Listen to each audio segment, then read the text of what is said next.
পদ্ম গাছ সবচেয়ে ভালো রেসপন্স দেয় যখন আমাদের ক্লাইমেটে বাতাসে জলীয় বাষ্পের পরিমাণ একটু বেশি থাকে, আর টেম্পারেচার ওই 20 থেকে শুরু করে 32-এর মধ্যে পদ্ম গাছ সবচেয়ে ভালো রেজাল্ট দেয়।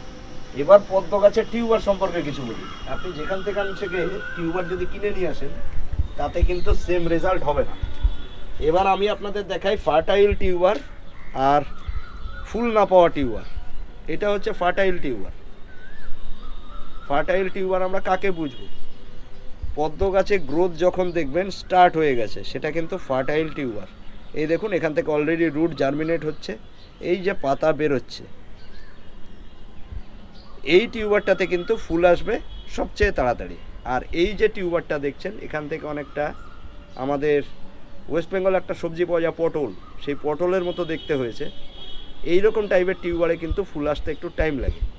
তো আমরা টিউবারটা বসাবো কী করে? টিউবারটা জাস্ট আমরা এরকম নেবার পর এই রকম করে 1/2 ইঞ্চি মতো আমরা মাটিতে ঢুকিয়ে দেবো। ঢোকাবার পর আমরা ক্লেটা দিয়ে এভাবে চাপা দিয়ে দেবো। এবার প্রথম যখন আমরা জল দেবো, জলটা কিন্তু আমরা হাতের উপর দিয়ে দেবো।